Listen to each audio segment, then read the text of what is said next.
오늘 이 만화 출판 기념일에 앞으로 올 3월 9일에 대통령 선거를 앞두고서 매우 바쁘실 텐데 불구하고 국민의힘 대통령 후보이신 윤석열 후보님과 새물결의 김동연 후보님께 무엇보다도 감사의 말씀을 드립니다. 그리고 또한 여기 지금 당무에 굉장히 바쁘실 중에 참석해 주신 우리 이준석 대표님께도 감사를 드리고 오늘 여기 참석하신 모든 분들에게 보잘것없는 본인의 이 만화 출판에 참가해 주셔서 감사하는 말씀을 전해드립니다. 최근 우리나라에 경사가 하나 있었습니다. 유엔 무역개발회의가 우리나라를 선진국 그룹에 포함한 일입니다. 1964년 이 기구가 생긴 이래 개도국에서 선진국으로 지위가 격상된 국가는 우리 대한민국뿐입니다. 돌아보면 꿈 같은 일이라고 생각합니다. 반세기 전 우리나라가 산업화의 첫 삽을 뜨기 시작했을 때 오늘 이런 모습이 되어 있을 줄 상상이나 했었습니까? 목재와 가발이 주요 수출 품목이었던 나라였습니다. 영국 어느 기자가 한국에서 민주주의를 기대하는 것은 쓰레기 댐에서 장미꽃이 피어나길 기다리는 것 같다고 무시하던 나라가 바로 우리나라였습니다. 그런 나라에서 우리는 경제 성장을 이루었고 민주적 개헌과 평화적 정권 교체를 이룩하였습니다. 그러나 과연 우리는 선진국인가? 거시지표상으로 그렇게 되었다지만 정치, 경제, 사회, 문화 전반에 걸쳐 온전히 선진국이라 할 수 있는가? 특히 오늘날 청년들의 현실을 보고서 우리 선진국이니까 만족하고 살라고 얘기할 수 있을 것입니다. 부끄럽고 죄송한 일입니다. 회의하고 돌아볼 일입니다. 혹시 우리는 이미 성장의 정점을 지나 내리막길로 가고 있는 것 아닌가 하는 걱정마저 들 때도 많습니다. 출산율, 고용률, 빈곤율, 자살률 등 여러 사회 경제 지표가 그리 희망적이지를 않습니다. 특히 87년 헌법 이후 지금껏 육공화국 정부들을 보면 1990년대까지 만들어 놓은 경제 성장의 토대와 과실을 갖고 현상을 유지하면서 약간씩 변형하는 정도에 머물러 있지 다음 세대가 무엇을 중심으로 더욱 번창할 것이며 그것을 위해 지금 우리는 무엇을 준비하고 경제 패러다임을 바꿔야 하는지 그런 과제에 대한 깊은 고민하는 지도자가 매우 드뭅니다. 문제의 원인은 다양하고 복잡하지만 역시 핵심적 문제는 나라의 방향타를 이끄는 정치적 리더십의 문제라고 생각을 합니다. 해방 이후 지금껏 온전한 대통령이 하나도 없습니다. 민주화 이후로도 그렇습니다.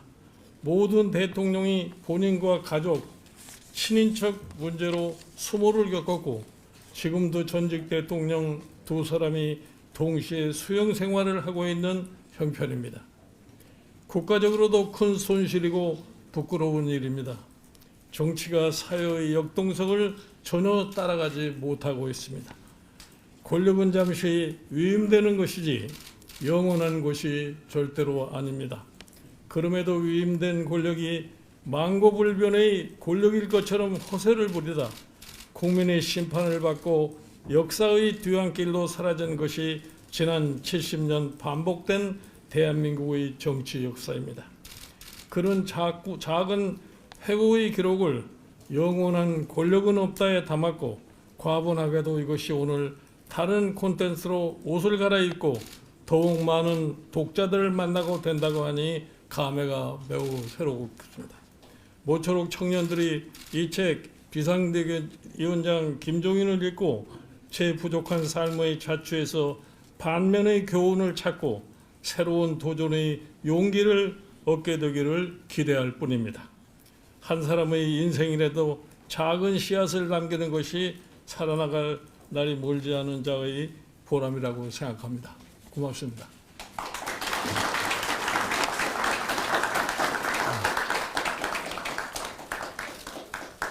네, 깊은 지혜와 경륜이 담긴 김종인 박사님의 말씀 잘 들었습니다.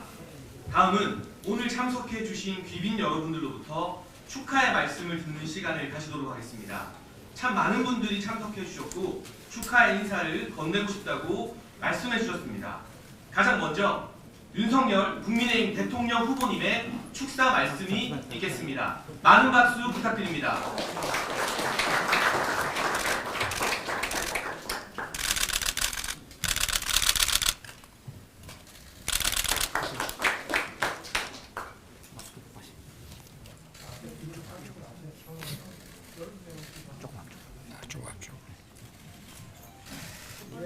제가 자꾸 실언을 한다고 그래서 우리 이렇게 말씀드릴 자료를 써왔는데, 그래도 우리 김종인 박사님에 관한 얘기니까 제가 뭐 실언을 좀 해도 뭐 상관없지 않겠나 싶어서 그냥 말씀을 드리겠습니다. 오늘 우리 존경하는 또 우리 이홍구 총장님, 총리님, 정운찬 총리님 이렇게 모시고 이런 자리에서 제가 이 축하의 말씀을 올리게 돼서 무한한 영광으로 생각합니다. 제가 아는 한도 내에서 우리 김종인 박사님에 대해서 말씀을 드리면은, 우리나라에 지금 뭐 법조계뿐만이 아니라 정계나 뭐 경제계에도 많은 법조인들이 활동을 하고 있습니다. 그런데 우리나라의 근대 사법제도가 들어온 이래 가장 훌륭하고 존경받는 법조인을 고르라고 한다면은 아마 열이면 열이 다 가인 선생을 다 꼽을 것입니다. 그리고 법관이시던 또 부친께서 좀 일찍 작고하시는 바람에 어린 시절부터 우리 김 박사님께서 조부인 가인 선생 슬하에서 여러 가지를 배우면서 성장을 하셨고, 그리고 또 젊은 시절인 60년대에는 독일 뮌스터 대학에서 국가 경영학의 하나로서 그 재정학을 공부하셨습니다. 이게 그냥 단순한 뭐 국가 그 재정의 이런 재무관리 차원이 아니라 국가 경영학이라는 차원에서 좀 큰 안목을 가지고 공부를 하셨기 때문에 귀국 후에 서강대학의 교수로 계시면서도 의료보험이라든가 또는 또 좀 무리하게 추진됐던 부가세의 재조정이라든가 또 국민연금, 또 87년에 그 지금 우리가 쓰고 있는 이 바로 헌법을 기초하는데 위원으로 참여하셔서 또 이 경제 민주화 조항도 신설을 하시고, 뭐 이루 열거할 수가 없습니다.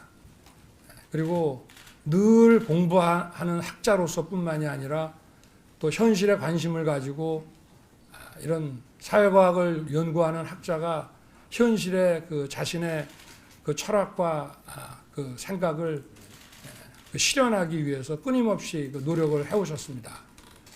그러다 보니까 진영에 관계없이 어느 정당이나 자기들이 일탈을 하고 궤도에서 벗어나서 당을 정상화시켜야 되겠다고 할 때 늘 우리 김종인 박사를 모셔왔습니다. 그 얘기는 우리 김종인 박사님은 특정 이념이나 진영 또 정파에 갇혀 있는 분이 아니라 늘 국민을 생각하는 이 실사구시의 철학으로 무장된 분이기 때문에 다 보수 정당이든 진보 정당이든 우리 정당이 정상 궤도를 일탈해서 개혁을 해야 되겠다 할 필요가 있을 때 늘 소방수로 모셔왔습니다.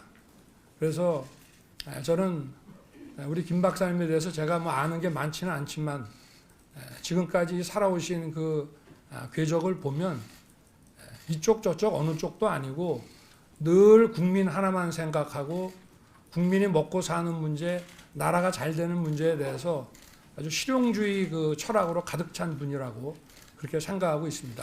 그래서 정치개혁뿐만 아니라 이 국가의 대개조가 필요한 그런 시점에 또 다시 우리 김 박사님께서